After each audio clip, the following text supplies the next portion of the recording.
For what purpose does the gentlewoman from California seek recognition?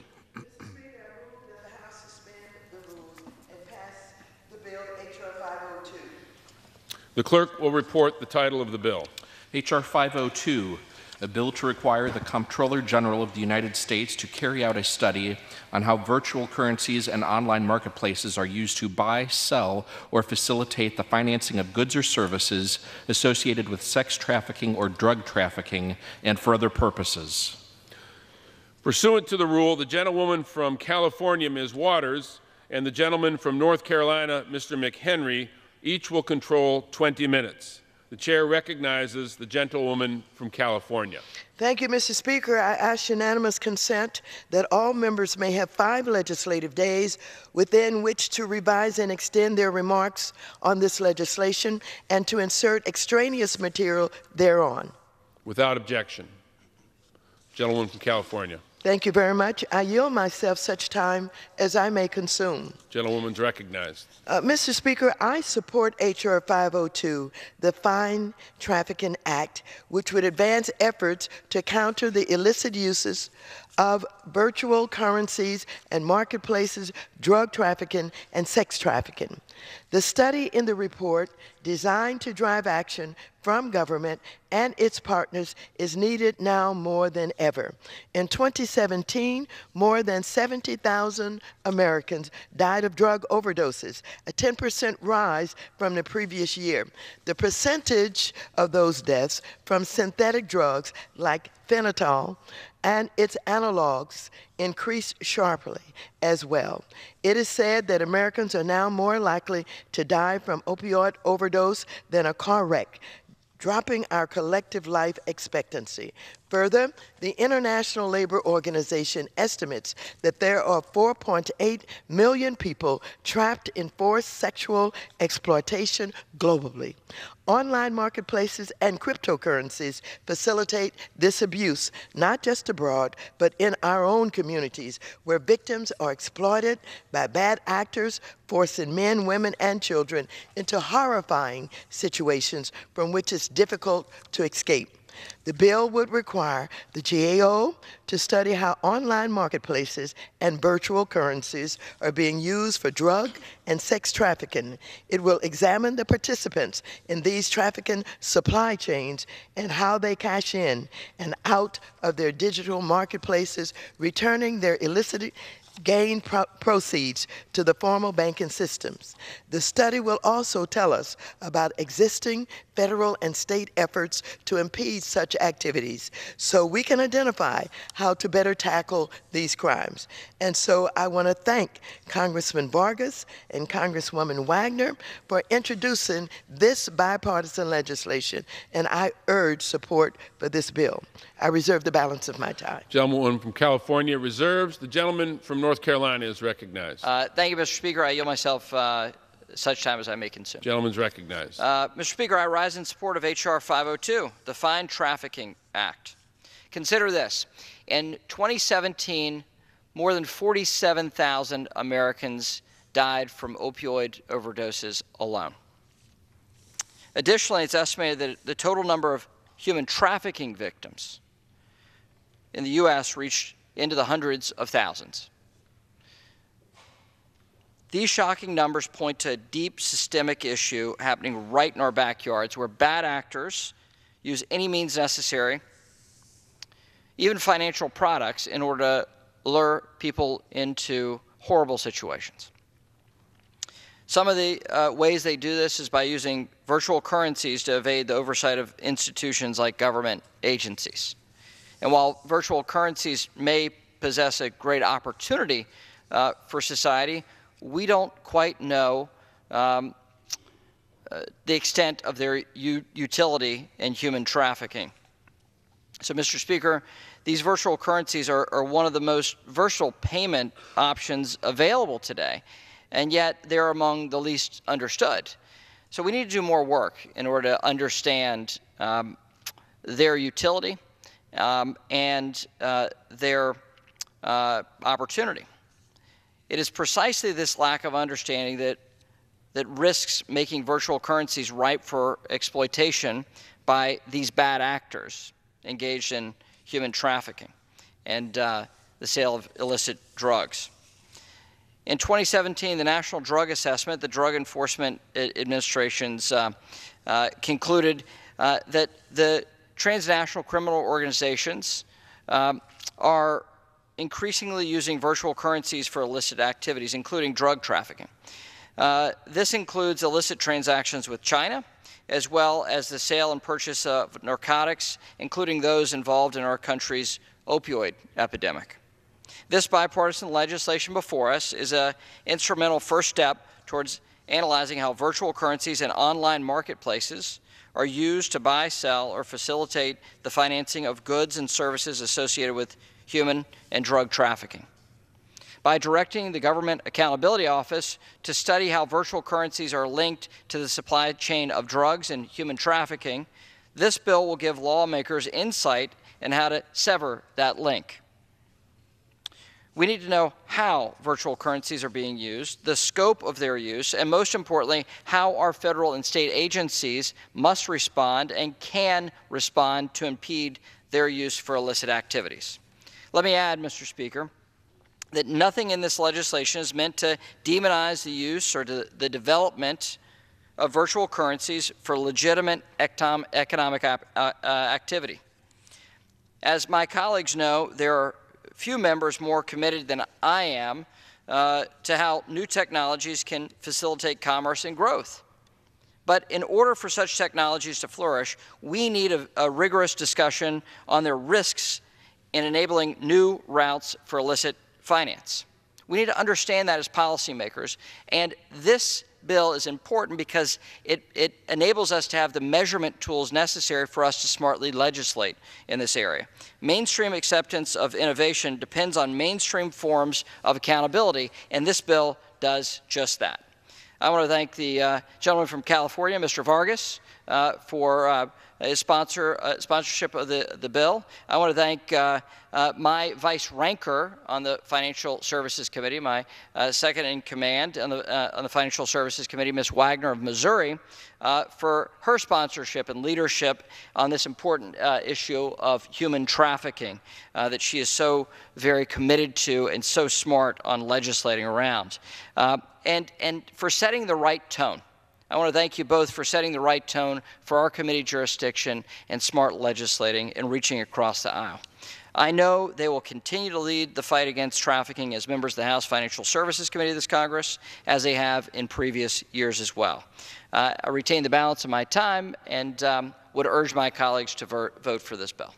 Gentleman from North Carolina reserves. The gentlewoman from California is recognized. Thank you. I now yield 4 minutes to the gentleman from California and the sponsor of the bill, Representative Vargas. The gentleman from California is recognized.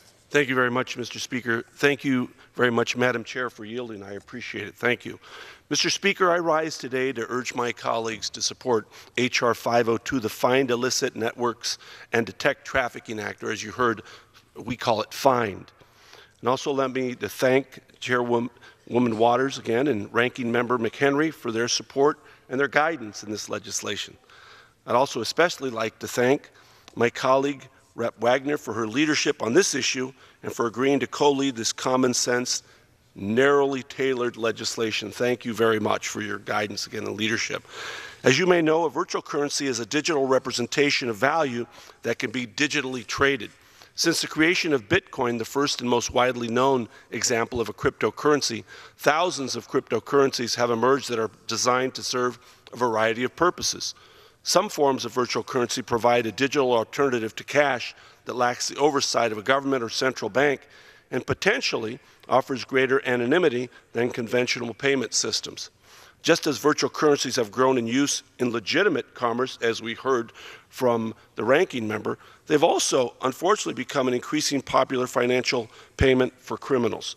Virtual currencies have been and continue to be exploited to pay for goods and services associated with illicit sex and drug trafficking. These are two of the most detrimental and troubling illegal activities sold online.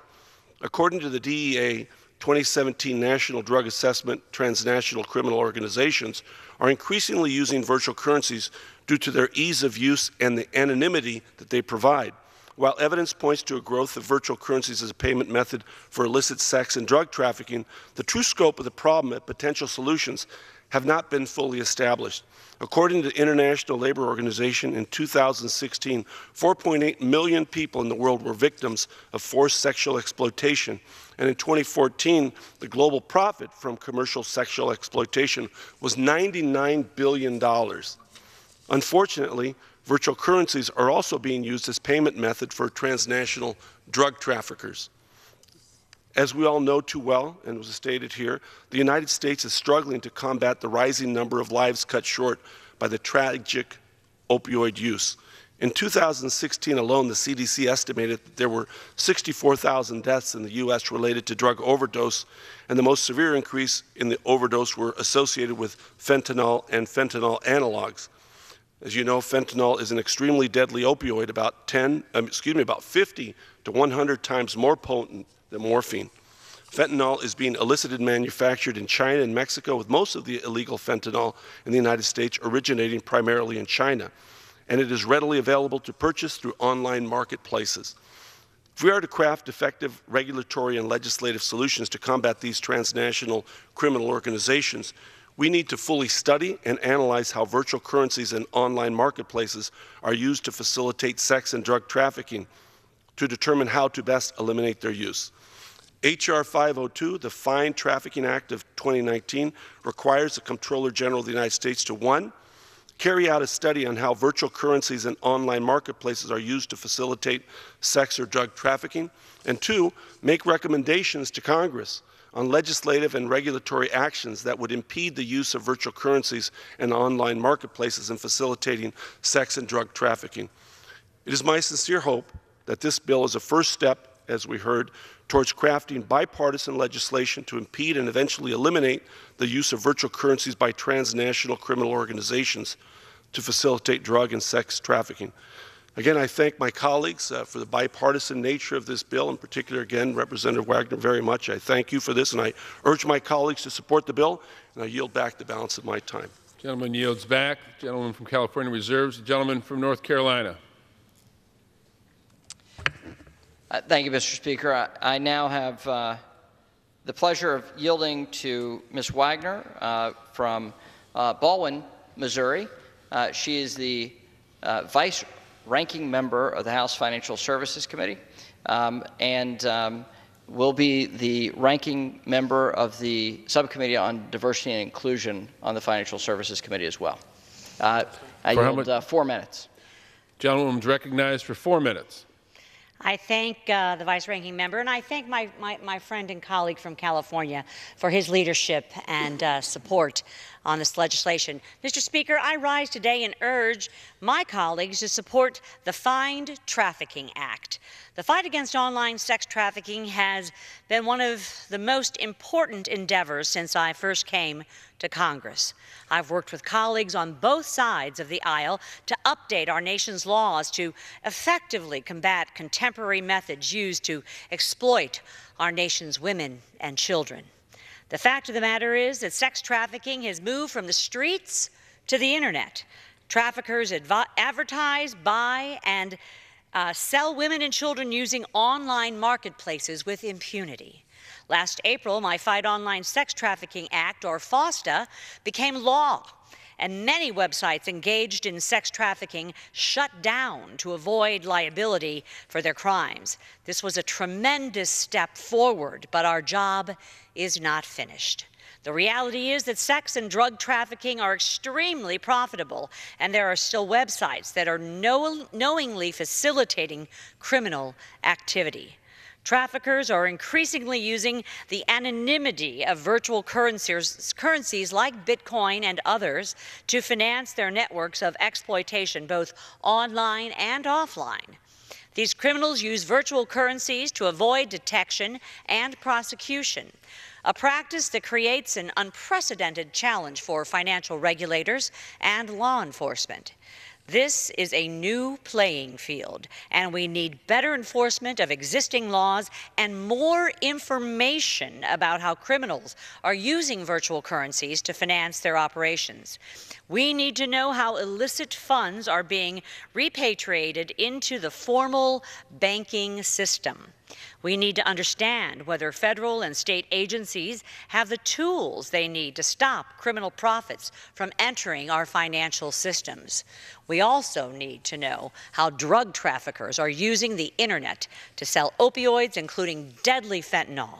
We need to understand how websites are using payment methods to facilitate the sale of illegal activities. This is why Congressman Juan Vargas and I introduced the Fine Trafficking Act. The legislation would give us valuable data on how traffickers are anonymously transferring money to facilitate sex and drug trafficking. The Fine Trafficking Act will help construct a web of intelligence necessary to protect victims and to prosecute traffickers. Congressman Juan Vargas has been a tremendous leader in this space, and I thank him for all the work that he's doing to stop criminal enterprises from exploiting vulnerable populations. I ask my colleagues to join us in standing with the hundreds of thousands of Americans who have been affected by drug and sex trafficking. I thank you, and I yield back. Gentlewoman yields back. Gentleman from North Carolina reserves. The gentlewoman from California. I now yield 2 minutes to the gentlelady from Michigan, Representative Tlaib. Gentlewoman from Michigan is recognized for 2 minutes. Thank you, Mr. Speaker, and thank you, Chairwoman Waters, for yielding your time. I rise today and speak in support of the Fine Trafficking Act. Human trafficking is pervasive across the United States and the world, and in my own home state of Michigan ranks in the top 10th of states when it comes to this issue. Sex and drug trafficking is a horrific experience for some of the most vulnerable population, including children and those who have experienced trauma and violence in the past. Human trafficking takes form in many ways that we sometimes may not even know exist. With virtual currency becoming more and more common, along with the vast unknown happenings on the dark web, it is important for us to have access to information to stop this kind of illegal trafficking. We must find ways to limit financial options for those who seek to exploit and harm others through trafficking. The Fine Trafficking Act will allow us to understand virtual currencies and online marketplaces, especially on the dark web, and how it has risen the amount of sex and drug trafficking across this country. With the popularity of virtual currency, it is important for us to make sure that it is not being used for this in the fight against trafficking. It is my hope that we all stand in support of this bill. They can try to hide, Mr. Speaker, behind the dark web in this faceless type of currencies, but under the leadership of Chairwoman Waters, Member Vargas, and Member Wagner, we hope to find you and to stop you from harming our residents. Thank you so much for this time. I yield. Gentlewoman yields back. Gentleman from California reserves. The gentleman from North Carolina. Thank you, Mr. Speaker. I now have the privilege of yielding to the gentleman from Afton, Virginia, a new member of Congress, a new member of the Financial Services Committee, Mr. Riggleman, for 2 minutes. Gentleman from Virginia is recognized for 2 minutes. Thank you, Mr. Speaker. Today I am proud to speak in support of H.R. 502, the Fight Illicit Networks and Detect Trafficking Act, or the Find Trafficking Act. First, I would like to commend Representative Vargas for sponsoring this bipartisan legislation, and I also like to thank my colleague from Missouri, Ms. Wagner, for her important work on this bill. As the father of 3 daughters, including one at James Madison University, who is currently working on a project utilizing technology to combat human trafficking, it is deeply concerning to me that sex traffickers and drug smugglers have seamless access to the financial system through use of virtual currencies. Virtual currencies were created to meet legitimate market demand, but have increasingly become the preferred method of payment for illicit goods and services facilitated by the dark web. Virtual currencies appeal to criminals because of their versatility and ability to provide anonymity during transactions. According to the International Labor Organization, in 2016, 4.8 million people in this world were victims of forced sexual exploitation. In 2014, the global profit from commercial sexual exploitation was $99 billion. Additionally, a 2015 Treasury Department report estimated $64 billion is generated annually just from the United States in drug trafficking sales. This bill calls for the comptroller to conduct a study on how virtual currencies and online marketplaces are being used to facilitate sex and drug trafficking, and how these funds are repatriated into the banking system. By enacting this legislation, Congress will be taking a much-needed step to better understand the methods and tactics used by criminals. This information will be critical to law enforcement efforts to thwart sex traffickers, drug dealers, terrorists, and other bad actors. I strongly support this bill. Thank you, and I yield my time. Gentleman yields back. Gentleman from North Carolina reserves. The gentlewoman from California is recognized. I now yield 2 minutes to the gentlelady from Massachusetts, Representative Presley. Gentlelady from Massachusetts is recognized. Thank you, Mr. Speaker, and thank you, Chairwoman Waters, for your lifetime of service and commitment to those that are ignored, left out, and left behind.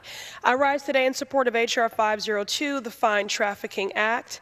Moreover, I rise today on behalf of the survivors of sex trafficking in my district, the Massachusetts 7th, and across our nation. The sex and drug trafficking industry is a $150 billion industry across the globe and throughout our communities. This bill would bring us one step closer to combating this pervasive and insidious industry. I rise today to lift up the lived experience of one of its survivors, Casey, a 13-year-old who grew up in the care of the child welfare system after surviving an abusive home. Before being referred to My Life, My Choice, a program in my district that is survivor-led, that works with those impacted by trafficking, Casey had been placed in multiple residential programs. This year, just this year, Casey went missing for 1 week. Casey describes an experience that is harrowing and unfortunately not unique. Craving friendship, companionship, and safety, she built relationships online that turned into in-person meetings. Those meetings did not provide the safety or support Casey hoped for. Rather, they led to her exploitation. She found herself at parties where men she trusted demanded she have sex with other men. She lived in fear and endured many indignities. Her safety was compromised and her humanity marginalized. To Casey and survivors across the nation watching, I affirm loud and clear, what happened to you is not your fault. We believe you, and we are here fighting for you. We know that trafficking is enabled by many factors. Broken systems destroy the lives of too many. And I would like to thank Representative Vargas and Representative Wagner for their bipartisan leadership to tackle these issues and to shed light on the ways that virtual currencies are being manipulated by traffickers to commit horrific human rights abuses and contributing to our country's drug crisis. The Fine Trafficking Act would require the federal government to investigate the ways in which respectfully, might I ask Madam Chairwoman for 1 more minute? I yield to the gentlelady additional minute. Thank you, Madam Chairwoman. The Fine Trafficking Act will require the federal government to investigate the ways in which sex and drug trafficking rings are capitalizing on the anonymity of virtual currencies such as Bitcoin to finance the worldwide industry of modern-day slavery and sexual exploitation without fear of detection. And this would provide policy and regulatory recommendations on ways to crack down on these horrendous abuses. It is estimated that more than 45 million men, women, and children are affected by sex and human trafficking across the globe. Since 2011, my home state of Massachusetts has been working to tackle this growing industry. We've been working to end this modern-day slavery and exploitation through coalition, innovative partnerships, survivor-led community-based organizations, businesses, local and state government agencies. While these coalitions are making progress, they cannot do it alone. The federal government has a critical role to play in providing resources and research to guide this work. The Fine Trafficking Act will shed much-needed light in the ways that technology-based currencies have fueled and financed these human rights abuses. We will not rest until every survivor receives justice and we dismantle these systems of oppression and exploitation that drive trafficking and abuse. To all survivors, we see you, we believe you, and we are fighting for you. Gentlelady's time has expired. Gentleman from North Carolina. Gentleman from North Carolina reserves. Gentleman from California. Thank you very much. I now yield 2 minutes to the gentlelady from Pennsylvania, Representative Dean. Gentlelady from Pennsylvania is recognized for 2 minutes. I thank the gentlelady and chairwoman. Mr. Speaker, I rise in support of the Fine Trafficking Act, H.R. 502. Over the last several years, the work of law enforcement has gotten significantly harder. One difference, cryptocurrencies. Virtual currencies such as Bitcoin, Ethereum, and others have changed consumers' relationships with money in profound ways. allowing them to conduct anonymous transactions outside the traditional banking sector. Criminal networks have taken advantage of these new tools, using virtual currencies to carry out drug sales and sex trafficking operations. That's why the Fine Trafficking Act is so important. This bipartisan bill would require the Comptroller General of the United States to study how virtual currencies enable criminal activity and propose solutions to stop it. Based on these findings, Congress would design legislation to regulate virtual currencies. Our law enforcement officials are already working hard to tackle this challenge. In November of 2016, for example, during an investigation into an illegal fentanyl operation, federal law enforcement seized $2 million in virtual currency. Nonetheless, human traffickers and drug dealers have gravitated to virtual currencies because they provide an unprecedented level of secrecy and anonymity. According to DEA, online marketplaces now use virtual currencies to sell fentanyl, a prime contribution to America's deadly opioid crisis. We're now living and dying through the consequences. According to CDC, in 2017, more than 70,000 Americans died from drug overdoses. My own state of Pennsylvania is ravaged, with the third highest rate of overdose-related deaths, untold suffering for families in our communities. The bottom line is we know that virtual currencies are being used to fund sex and drug trafficking, but we don't know the true scope of the problem, nor do we have a full set of tools to address the challenge. That's why we need H.R. 502, and I yield my time back. Gentlewoman's time has expired. Gentleman from California reserves. Gentleman from North Carolina reserves. Gentleman from California. I reserve the right to close. Gentleman reserves the right to close. Gentleman from North Carolina. I yield myself such time as I may consume. Gentleman's recognized. Thank you, Mr. Speaker. In closing, I think it's important that the Congress understand. The objective of this bill is to understand the contours of human trafficking that occurs here in the United States, to understand the contours of how drugs are financed.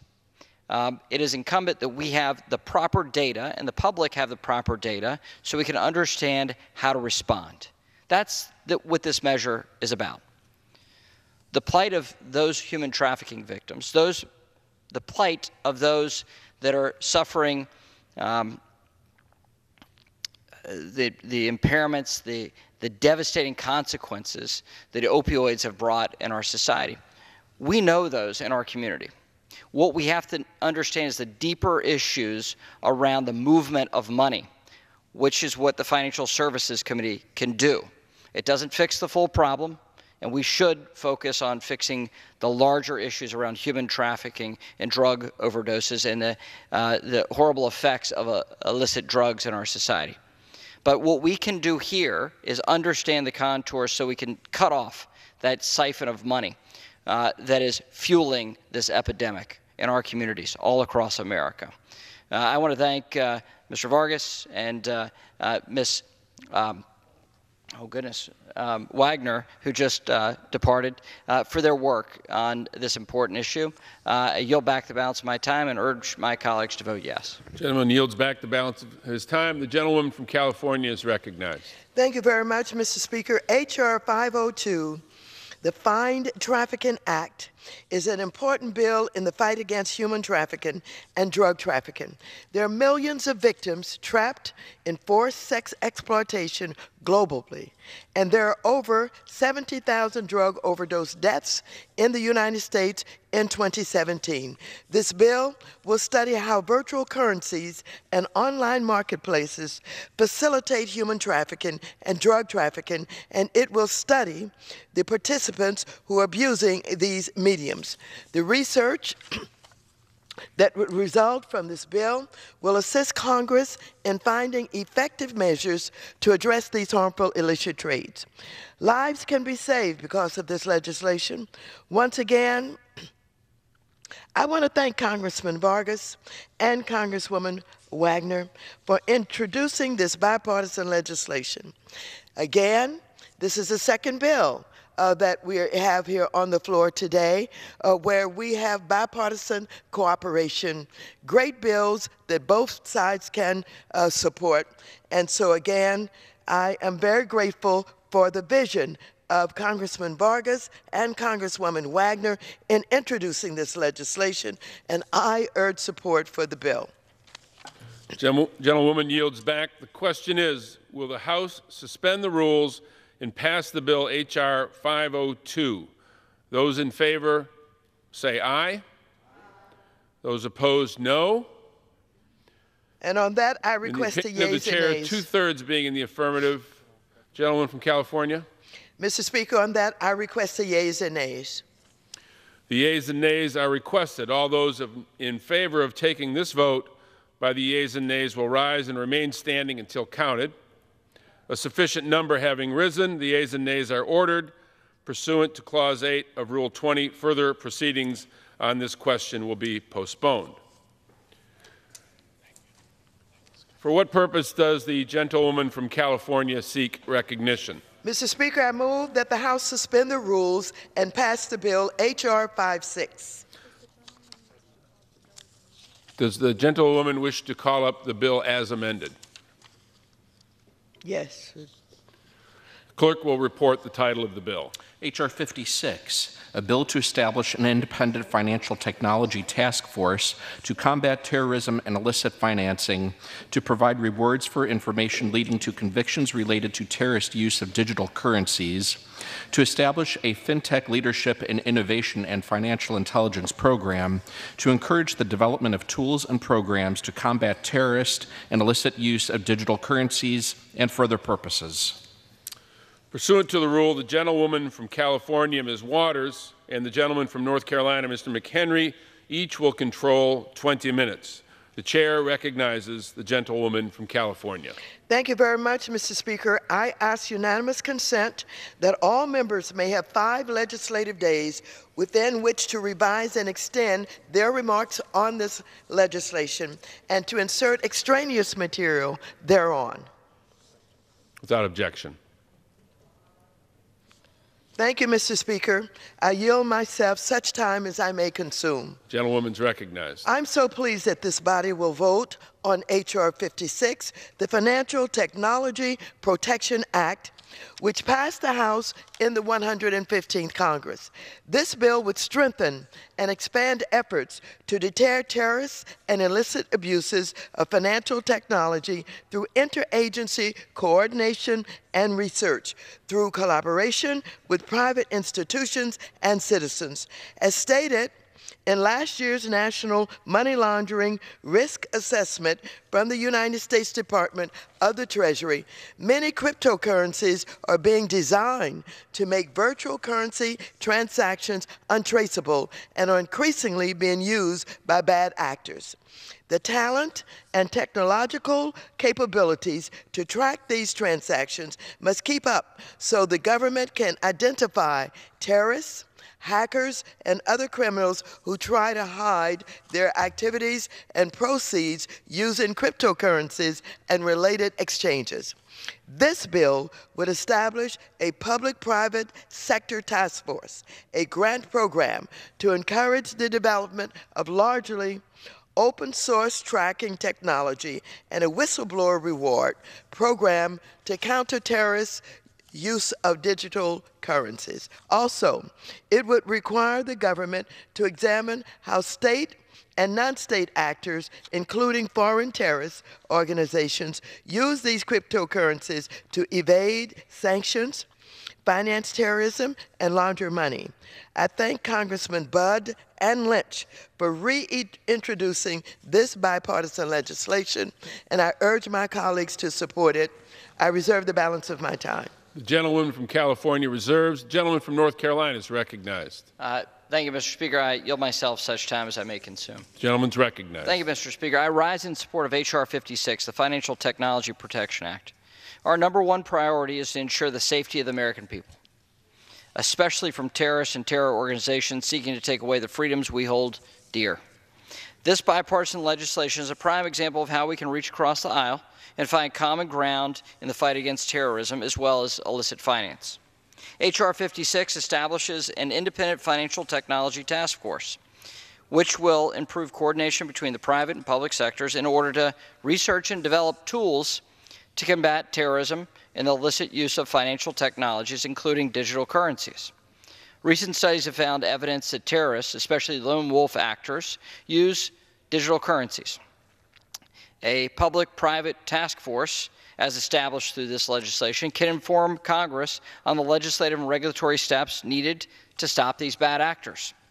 Furthermore, this bipartisan bill would incentivize individuals to come forward with knowledge of possible terrorist and illicit financing that is involved in digital currencies by offering monetary rewards for information that leads to successful convictions.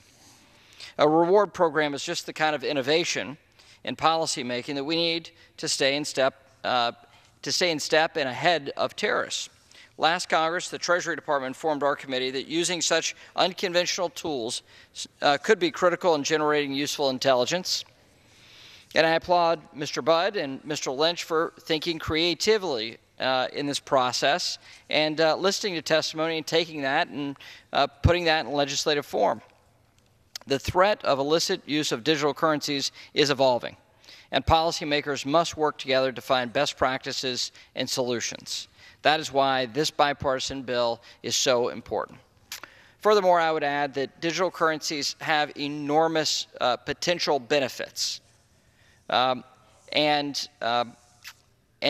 we want to understand those benefits, but we also want to understand those costs involved as policymakers. We want to be smart about it.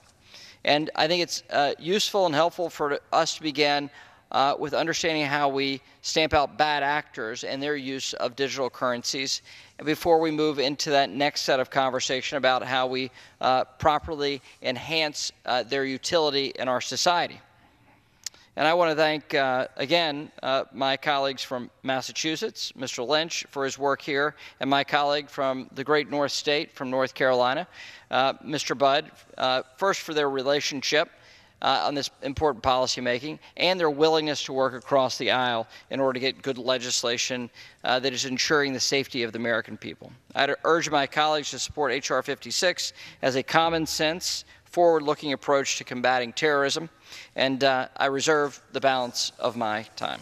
The gentleman from North Carolina reserves. The gentleman from California is recognized. Thank you very much, Mr. Speaker and members. I now proudly yield 4 minutes to the gentleman from Massachusetts, a strong leader and a strong voice on the Financial Services Committee, and the lead Democratic co-sponsor of this bill, Representative Lynch. The gentleman from Massachusetts is recognized for 4 minutes. Thank you very much, Mr. Speaker. I rise in support of H.R. 56, but first I would like to thank our chairwoman, the gentlelady from California, Ms. Waters, for her leadership, her outstanding leadership in bringing this bill to the floor.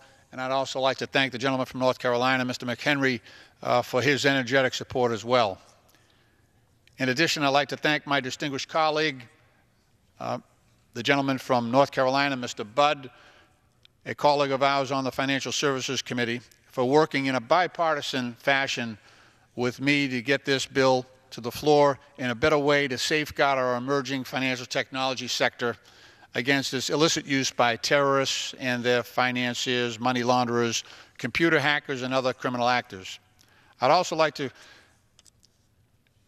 point out that, as evidenced in the course of our ongoing committee investigations to examine terrorist and money laundering activities, continued innovations in digital currencies, peer-to-peer financing, and mobile payments, and other emerging financial technologies, or in today's lingo, fintech, have been met with increased efforts by malign actors to exploit these digital platforms and services for terrorist and other criminal purposes. According to the Combating Terrorism Center at West Point, and I quote, "Given the interest the terrorist organizations have shown in leveraging digital currencies, the use of such mediums in the conducting financial transactions will only increase in the future," close quote. So the growing reliance on digital currency for terrorist financing recently manifested itself in the U.S. in form of a complex bank fraud scheme perpetrated by a Long Island woman, Zubia Shanaz, who pleaded guilty in November of 2018 to providing material support to a terrorist organization. In an attempt to raise funds for the Islamic State, Ms. Shanaz fraudulently obtained credit cards, which she used to purchase more than $62,000 in Bitcoin, and other cryptocurrencies. After converting the currency to U.S. dollars and transferring the funds to her checking account, she proceeded to execute wire transactions totaling over $160,000 directed to Islamic State affiliate individuals and shell entities in Pakistan, China, and Turkey. The illicit use of digital currency systems is also extended to other criminal enterprises, including cybercrime. According to a 6-count indictment recently returned by a federal grand jury in Newark, New Jersey, 2 Iranian nationals engaged in a nearly 3-year international extortion and computer crime scheme involving the deployment of so-called SAM ransomware against U.S. public and private entities. Acting from inside Iran, these cyber criminals forcibly encrypted the computer systems of more than 200 hospitals, municipalities, and public institutions in the United States, including the City of Atlanta, the City of Newark, and the Colorado Department of Transportation. In exchange for decryption keys, they demanded ransom to be paid in Bitcoin. In total, the men collected over $6 million in ransom payments to date, while causing more than $30 million in losses to their U.S. victims. Moreover, in July of last year, Special Counsel Bob Mueller indicted 12 Russian intelligence officers stemming from their involvement in cyber attacks against U.S. individuals and entities leading up to 2016 presidential elections. According to the 11-count indictment, in order to facilitate the purchase of infrastructure used in their hacking activity, the defendants conspired to launder the equivalent of more than $95,000 through a web of transaction structured to capitalize on the perceived anonymity of cryptocurrencies such as Bitcoin. So as we continue to witness and embrace rapid digital innovation in the traditional banking and finance sector, it's urgent that government and industry work together to adopt. To the gentleman, an additional minute. Gentleman's recognized. Thank you very much. We continue to urge government and industry to work together to adopt and deploy regulatory protocols such as blockchain technologies to protect the integrity of digital financial systems against abuse. To this end, our legislation, the Financial Technology Protection Act, would establish an independent task force consisting of both public and private sector stakeholders to address the threat of exploitation of new financial technologies by terrorists and other malign actors. It would also authorize innovative fintech grants to enhance the ability of American companies, academic institutions, and nonprofit organizations and other private sector entities to develop new tools designed to protect against criminal use of cryptocurrencies and enhance U.S. competitiveness in global financial markets. Moreover, the bill would authorize a rewards program for individuals who provide information leading to the conviction of those who use digital currencies for systems of terrorist purposes. Mr. Speaker, I urge my colleagues on both sides of the aisle to support H.R. 56, and I yield back the balance of my time. The gentleman yields back. The gentleman from California reserves. The gentleman from North Carolina is recognized.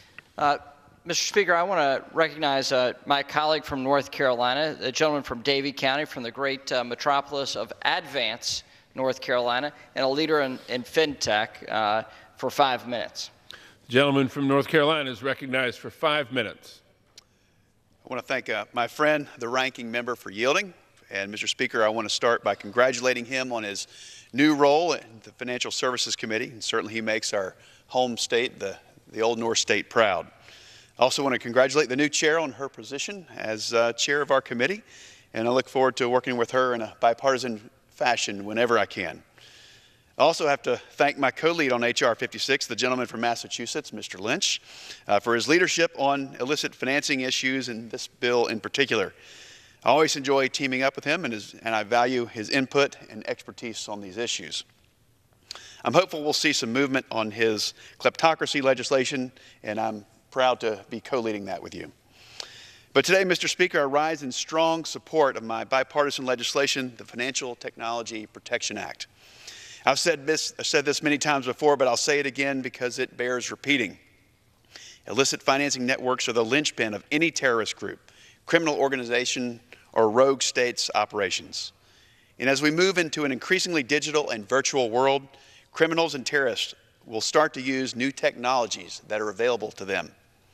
This shouldn't shock anyone. Of course, we all recognize that the good that comes with innovation and technology, but there's always bad actors as well. And the bottom line is that the federal government has to be one step ahead of the illicit actors in this new space without threatening technological innovation, and that's what this bill will do. It will do this by giving the private sector additional tools to protect the new technology, hence the name for the bill, the Financial Technology Protection Act. Mr. Speaker, H.R. 56 is the culmination of months of work with outside groups all over the political spectrum, from national security groups that appreciate the task force to trade and industry groups who appreciate the new tools being given to them that will help them better protect their industry and their livelihood. I think that this bill strikes an impressive balance, is an example, and is also an example of the bipartisan ways that we can work together in the 116th Congress. Specifically, Mr. Speaker, my legislation will do the following things. First, and perhaps most importantly, H.R. 56 establishes the FinTech Leadership and Innovation and Financial Intelligence Program, which will be used for grants and rewards in the FinTech space for ideas and programs to combat terrorist use of digital currencies. These technologies would be open access and open source. Experts in the private sector can track illicit use of these currencies and perhaps do a better job of leveraging their talent to create tools and programs through the Financial Leadership and Financial Intelligence Program. We need to give them the ability to try, and that's exactly what this bill does. Secondly, it establishes the Independent Financial Technology Task Force to combat terrorism and illicit financing, which will improve coordination and start conversations between the private and public sectors for new ways to combat its illicit use. In my view, industry and the federal government should be coming together to find best practices and solutions to stop this new terrorist threat. H.R. 56 includes language from H.R. 5227, the Preventing Rogue and Foreign Actors Act from Evading Sanctions Act, introduced last Congress by my friend Mark Meadows of North Carolina.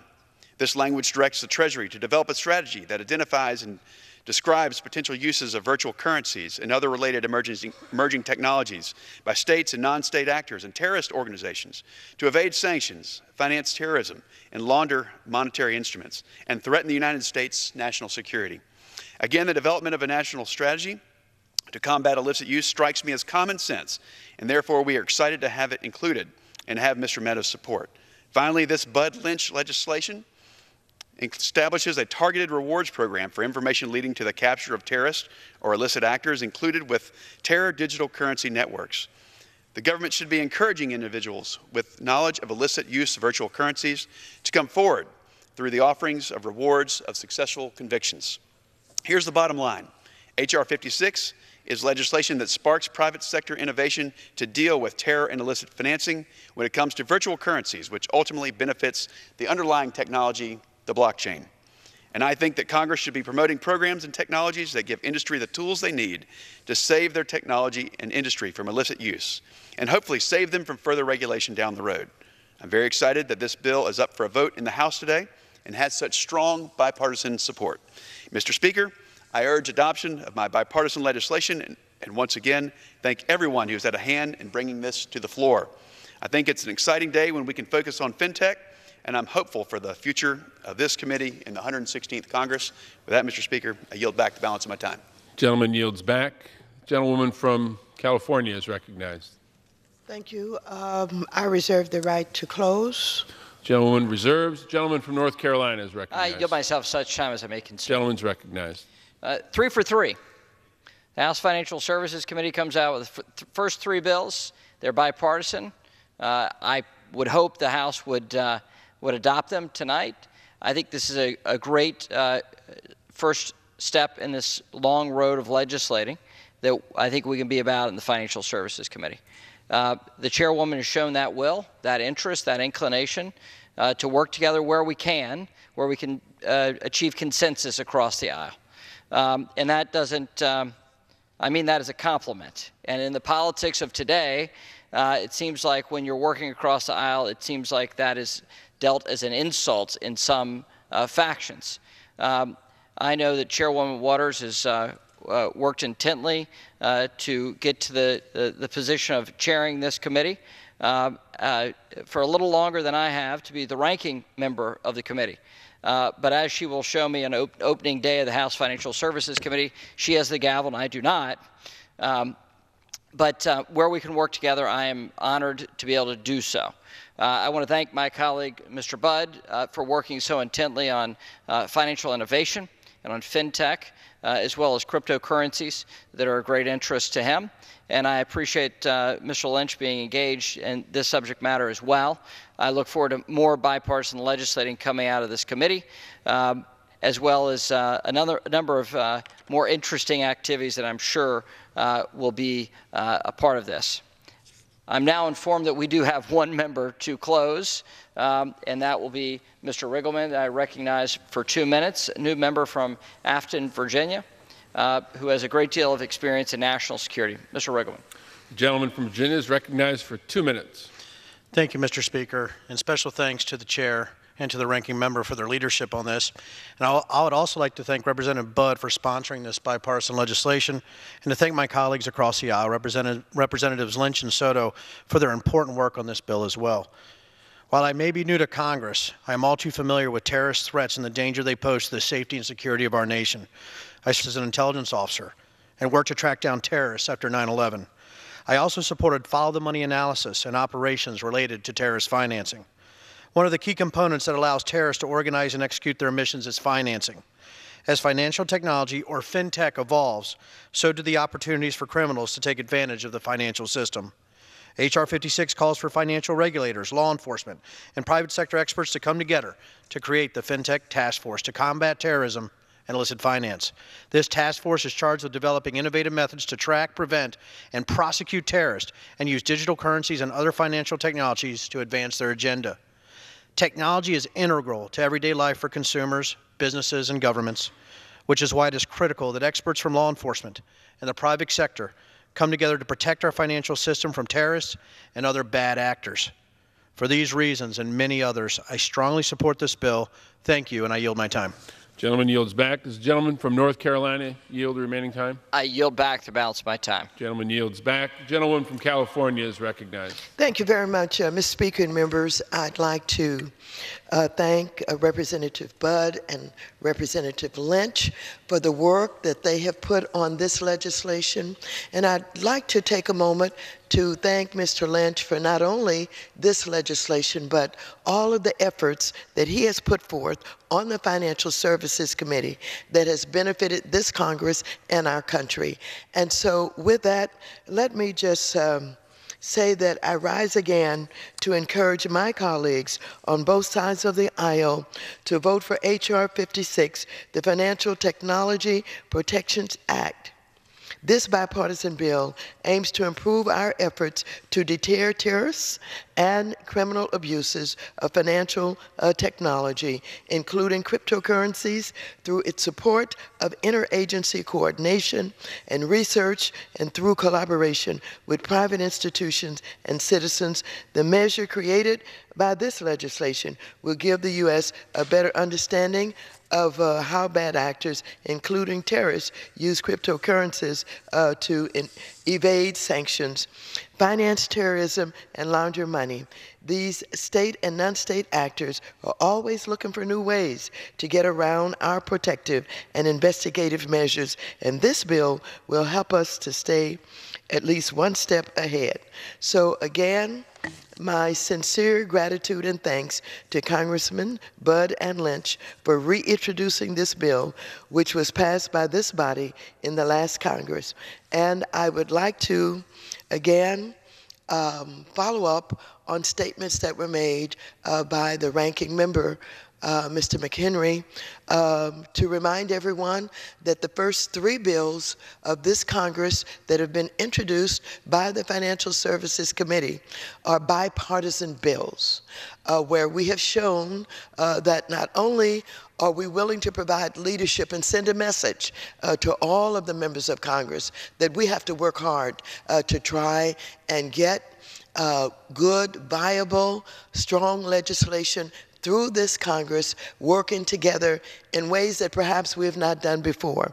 And so I'm just very pleased and proud to stand here as the chairperson of the Financial Services Committee, helping to make sure that the first 3 bills that we introduce are bipartisan, and urging my support for these bills and this bill now that it is before you. And I yield back the balance of my time. The gentlewoman yields back the balance of her time. The question is, will the House suspend the rules and pass the bill H.R. 56 as amended? Those in favor say aye. Those opposed, no. In the opinion of the chair, 2/3 being in the affirmative, the rules are suspended, the bill is passed, and without objection, the motion to reconsider is laid on the table.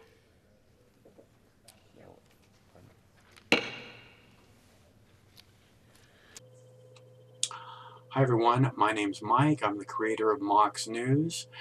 And for the last 15 years, I have been telling you that as long as I have the support of the community that I serve, Mox News will post videos forever. And that's the truth. As long as I have your support, no one could ever make me stop. Unfortunately, currently, less than 1/2 of 1/10 of 1% of Mox News viewers ever donate, tip, or contribute anything back. Again, let me make that really clear. Much less than 1/2 of 1/10 of 1% ever give anything back. And to those of you who have donated to Mox News, I want to thank you so much, because it's because of your generosity that we have been able to bring attention to important videos that millions and millions of eyes would have never seen. And I think that that's an amazing thing that we've been able to make happen together. And I can't thank you enough for helping me make that happen. So it's not too late. If you'd like to see Mox News covering the 2020 presidential election, if you can't imagine the 2020 presidential election without Mox News, please, there's still time. You can make a difference. It's easy to make a contribution, donation, or tip. You can go to moxnews.com, or in the text body of this video, there are clickable links to the Patreon page or to the PayPal page. And again, it should take less than 2 minutes to make a donation, and your donation can make a big difference. So I thank you all. Stay cool. One of these days this war is going to end, and it would be awesome if Mox News could be there to celebrate that day with you.